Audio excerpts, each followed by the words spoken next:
గ్రామీణ విద్యకు పునాదిగా నిలుస్తూ ఎన్నో ఆశలకు అక్షరాల రూపమిస్తూ పిల్లల బంగారు భవిష్యత్తుకు బాటలు వేస్తూ క్రమశిక్షణలో చదువులో ముందుండి ఆటపాటల్లోనూ సత్తా చాటుతూ అన్నపర్తి ప్రభుత్వ పాఠశాల విద్యార్థులు తమ ప్రతిభతో గ్రామానికే గర్వకారణంగా మారుతున్నారు. మీరు చూస్తుంది ఎంవై మీడియా మార్పు యథార్థం. ఈరోజు నల్గొండ జిల్లాలోని అన్నపర్తి గ్రామంలోని ప్రభుత్వ పాఠశాలలో ఉన్నాం.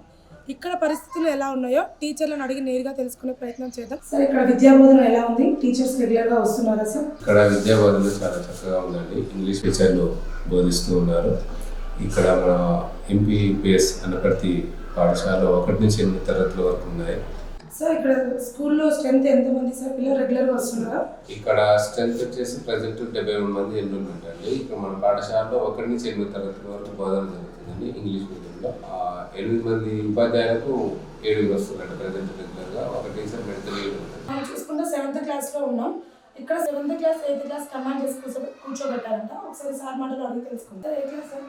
ప్రజెంట్ అయితే ఇక్కడ మనకి 7th క్లాస్ 8th క్లాస్ కూర్చున్నారు మేడం. అయితే 8th క్లాస్ లో స్టాఫ్ ఈరోజు టెట్ ఎగ్జామ్ అంటే వాళ్ళు ఎగ్జామ్ కి అందువల్ల 7th వరకు కూర్చోబెట్టుకున్నాం. 7th ఎన్రోల్మెంట్ మనకి ఇక్కడ 2 స్టూడెంట్స్, కాకపోతే ఈరోజు ఒకటే 8th క్లాస్ లో ఇద్దరే ఉన్నారా సార్? 2 ఎన్రోల్మెంట్ ఉన్నారు. అది ఎందుకు జరిగిందంటే ఈసారి 8th క్లాస్ వాళ్ళు హాస్టల్కి వెళ్ళిపోయారు చాలా మంది. అంటే దగ్గర మనకి రెసిడెన్షియల్ కాలేజ్ అట్లా ఉంటాయి, రెసిడెన్షియల్ స్కూల్స్ హాస్టల్కి వెళ్ళిపోయారు. మన దగ్గర ఈసారి యాక్చువల్ ఎన్రోల్మెంట్ 30 మెంబర్స్ 40 మెంబర్స్ వరకు ఉన్నారు.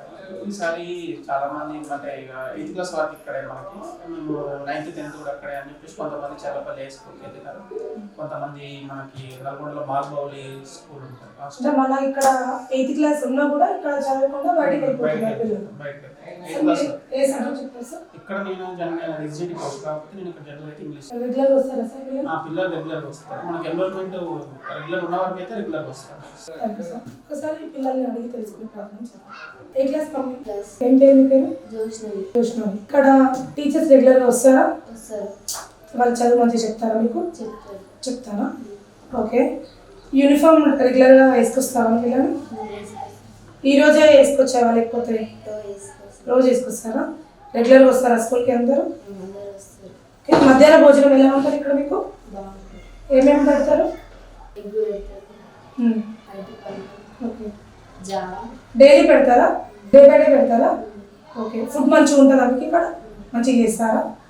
ఓకే. ప్లే గ్రౌండ్ ఉందా ఇక్కడ మీకు? ఆడిపిస్తారా ఇక్కడ మీకు? ఎవరు పీటీ సార్ ఆడిపిస్తారా? సార్ వాళ్ళు ఆడిపిస్తారా? సార్ వాళ్ళు ఆడిపిస్తారా? నీ పేరేంటి పాప? ఐశ్వర్య. ఏ క్లాస్ నువ్వు?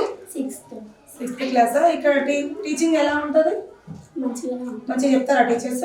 టీచర్స్ రెగ్యులర్గా వస్తారా? ఓకే. మీకు గ్రౌండ్ ఉందా ఇక్కడ? గేమ్స్ ఆడిపిస్తారా? ఎవరు ఆడిపిస్తారు? సార్లే ఆడిపిస్తారు. ఓకే. మీకు లంచ్ ఎలా ఉంటుంది ఇక్కడ? లంచ్ లో ఏమేమి పెడతారు మీకు? Idli, veg biryani, egg, Java regular గా పెడతారా? మంచిగా ఉంటుందా మీకు ఇక్కడ? ఫుడ్ మంచిగా ఉంటుందా? యూనిఫామ్ లో వస్తారా లేకపోతే ఈ రోజే యూనిఫామ్ మేము వస్తున్నామని యూనిఫామ్ వేసుకొచ్చారా? యూనిఫామ్ మేడం, ఈ క్లాస్ లో స్ట్రెంత్ ఎంత ఉంది madam? 13 members madam. Okay. English లో చెప్తారా మీరు? ఇంగ్లీష్ టు తెలుగు చెప్తాను మేడం. ఎందుకంటే వాళ్ళకి మదర్ టంగ్ తెలుగు కాబట్టి అర్థం కావాలని చెప్పేసి నేను ఇంగ్లీష్ టు తెలుగు చెప్తాం. వాళ్ళు ఇంగ్లీష్ రీడింగ్ అండ్ రైటింగ్ చేయిస్తాం. Okay madam. పిల్లలు ఎలా చదువుతారు మేడం? పిల్లలు పర్వాలేదు మేడం. హోంవర్క్ రెగ్యులర్ గా చేస్తారా మీరు? హోంవర్క్స్ చేస్తారు. ఒక 2 చేయరు మేడం.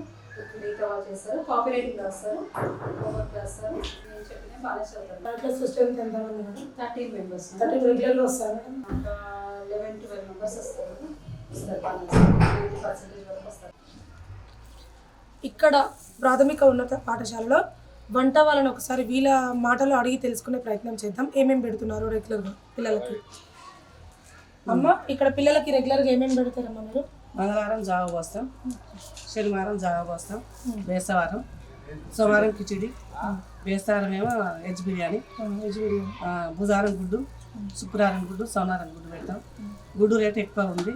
ఆడనేమో వాళ్ళు 6 రూపాయలు పెడుతుంది గవర్నమెంట్. మాకు 8 రూపాయలు పడుతుంది. ఇంకా 3 రూపాయలు అదనంగా మా మీద పడుతుంది. 3 రూపాయలు అదనంగా 3 రూపాయలు అదనంగా మా మీద పడుతుంది. మాకు గ్యాస్ లేదు. గ్యాస్ కూడా ప్రభుత్వం కొంచెం సహాయం చేయాలని మేము కోరుకుంటున్నాం. మాకు గ్యాస్ అక్కడ కావాలి. పొయ్యి కరెంటు ఉండే వరకు మా కళ్ళు ఖరాబ్ అవుతున్నాయి. ఇక పొగ వచ్చి కళ్ళు కనిపించట్లేవు. రెగ్యులర్గా జీతాలు వస్తున్నాయమ్మా మీకు? జీతాలు ఇప్పుడు ఇంతవరకు నవంబర్ అవతల స్టార్ట్ అయిపోయినాయి. ఇప్పుడు నవంబర్ నుంచి మళ్ళీ ఆగినాయి. ఇక ఈ 2 నెలల జీతాలు రావాలి, 2 నెలల విటమిన్స్ బిల్లు కూడా పడాలి. 2 నెలల నుంచి మీకు జీతాలు ఆగినాయి. ఆగినాయి. విటమిన్స్ బిల్లు కూడా 2 నెలల సంది ఆగింది. విటమిన్స్ బిల్ కూడా 2 మంత్స్ నుంచి ఆగింది. 2 మంత్స్ నుంచి ఇప్పుడు విటమిన్స్ బిల్లు రాలే, జీతాలు ఇప్పుడు గవర్నమెంట్ నుంచి ఏం కోరుకుంటారు? మాకు గ్యాస్ కావాలి, గ్యాస్ గ్యాస్ కావాలి. మా కట్టెలకు ఇంతకుముందు ఏడబడితే ఆడ తెచ్చినాం కట్టెలు, కానీ ఇప్పుడు దొరకట్లేవు. ఇప్పుడు ఇంతకుముందు అంటే చెరువులు ఖాళీ ఉన్నాయి కాబట్టి తెచ్చి వండగలిగినాం. ఇప్పుడు చెరువు మొత్తం అన్ని పుటకాలు తీసి ఇక నీళ్ళు వాటర్ ఉంది కాబట్టి మాకు కట్టెలకు చాలా ఇబ్బంది ఉంది. గవర్నమెంట్ నుంచి మేము గ్యాస్ కావాలని కోరుకుంటున్నాం. చూసారు కదండి, ఇక్కడ వీళ్ళకి కట్టెల పొయ్యి మీద ఉండడం వల్ల కళ్ళకు ప్రాబ్లం వస్తుందంట.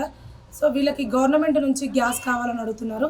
గవర్నమెంట్ నుంచి ఎగ్గుకి 6 రూపీసే కట్టిస్తారంట. ఇక్కడ ఎగ్ కాస్ట్ 8 రూపీసే వచ్చేసింది. వీళ్ళకి జీతాలు 2 మంత్స్ నుంచి రావట్లేవంట. చాలా ఇబ్బంది పడుతున్నారు.